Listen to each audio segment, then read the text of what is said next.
नमस्कार, मैं आनंद कुमार। ये एक शहतूत का पेड़ है और ये शहतूत इस पर लगे हुए हैं, लेकिन पके नहीं, अभी कच्चे हैं। और इस पेड़ पर काफ़ी बंदर बैठे हुए हैं और ये बंदर देखना इनकी कितनी मौज हो रखी है, आराम से खा रहे हैं ये कच्चे। इनको पता नहीं क्या टेस्ट आता है, क्या इनको मज़ा आता है। हालांकि आदमी तो कच्चे खा नहीं सकता, उसको तो जो है पकने तक का इनका इंतज़ार करना पड़ता है। ये लाल भी हो जाते हैं कई बार और कई बार सफ़ेद भी हो जाते हैं। तो जो कलमी शहतूत है वो तो करीब करीब 2 इंच लंबा हो जाता है, 2-2.5 इंच लंबा। और जो देसी शहतूत है उसकी लंबाई करीब 1 इंच के आसपास होती है। अब ये देखना बंदर हैं जो ये किस तरह से जो है ये अपना प्रकृति के बीच में और क्या मज़ा ले रहे हैं ये अपना शहतूत खाने का। मैं देख रहा हूँ। अब ये पीछे ना भागने, देखना आराम से खा रहे हैं। ये वो उतर के भाग गए, नीचे उतर के भाग गए।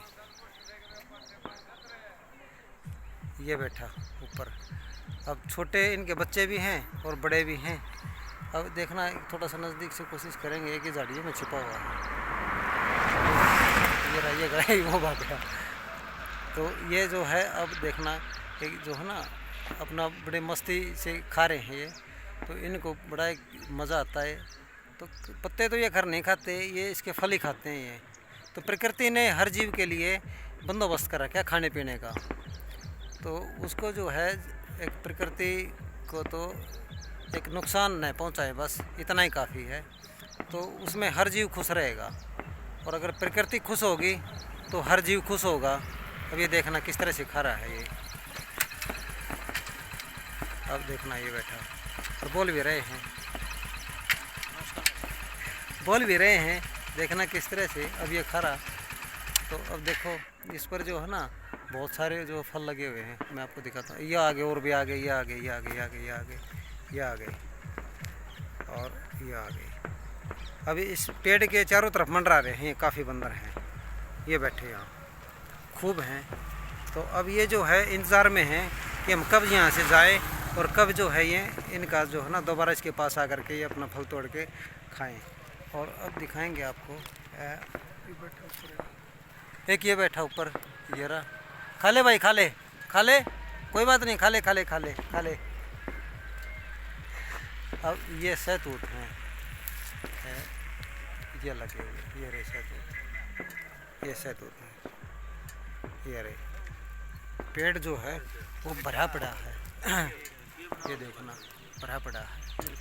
तो प्रकृति जो संरक्षण है, प्रकृति संरक्षण बहुत ज़रूरी है और प्रकृति के लिए अपना काम करें और प्रकृति के लिए जिएं।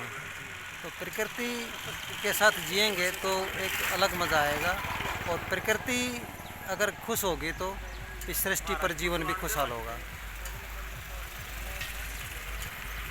अब ये देखना ये बंदर फिर आ गया, इसके ऊपर फिर चढ़ गया ये। अब इनको बेचैनी हो रखी है कि हम कब यहाँ से जाएं और कब जो है फिर दोबारा से इनको मौका मिले खाने का।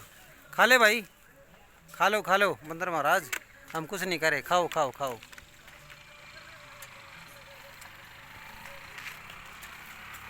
तो ये कुछ ग्रामीण भी मौके पर खड़े हैं, तो इनसे भी एक बार प्रकृति के संदर्भ में बात करेंगे। क्योंकि आजकल जो लोग हैं उनका एक प्रकृति के प्रति मोह सा भंग हो चुका है।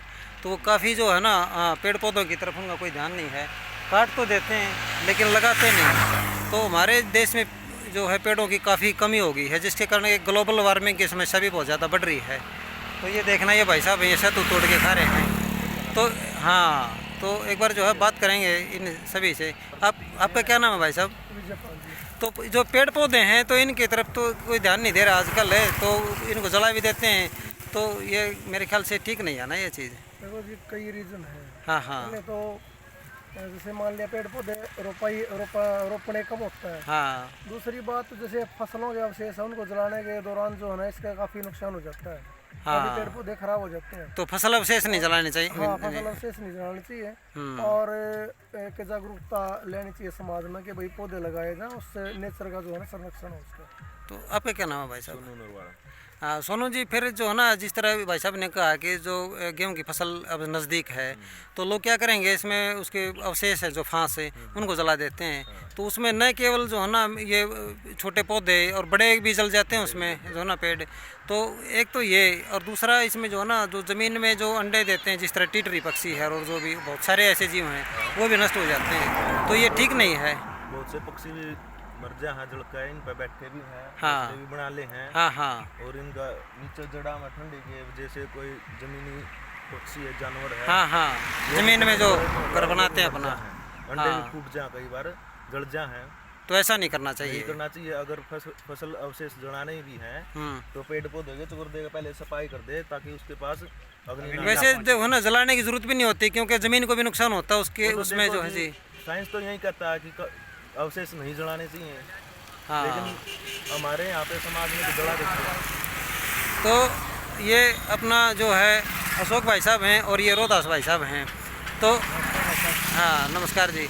तो इस बारे में जो है ये जो फसल के अवशेष भी जला देते हैं, एक तो पर्यावरण का जो है ना ये को नुकसान पहुंचाने का एक मेन कारण है ये। मैं तो आपके चैनल के माध्यम से आम पब्लिक को एक ही बात कहना चाहता हूँ, वृक्ष अपनी ज़िंदगी में चाहे एक लगा दो, हाँ लेकिन उसकी है ना देख रेख करके उसका पालन पोषण करो। जी मेरा अपना एक थ्योरी है, मेरी एक अपना ये प्रैक्टिकल भी है, क्योंकि मैंने एक वृक्ष लगाया, भाई ने भी एक अड्डा को वृक्ष लगाया था, वो पूरा फल फूलगाज तैयार है। हाँ हाँ तो जी मेरा बहुत ये बढ़िया। कहने का मतलब ये है, तात्पर्य मेरा ये है कि आम पब्लिक को वृक्ष चाहे एक लगा दो जिंदगी में। हाँ जैसे अपने बच्चे का पालन पोषण करते हैं ना, उसी प्रकार से उस वृक्ष का भी पालन पोषण करके उसको भी बड़ा करके हाँ तब ये दिखाओ कि मैंने अपने बच्चे की तरह पाल के रखा है इसको। बच्चे की तरह। हाँ, तो मेरा कहने का मतलब ये है, अपनी ज़िंदगी में चाहे एक वृक्ष लगाओ इंसान, लेकिन उसको ना अपने बच्चे की तरह पालन पोषण करे और उसको उसी प्रकार से जैसे बच्चे को पालन पोषण करते हैं ना, हाँ हाँ उसी प्रकार से उसका पालन पोषण करके उसको तैयार करना चाहिए। जी जी जी बहुत बढ़िया एक संदेश जो है दिया है।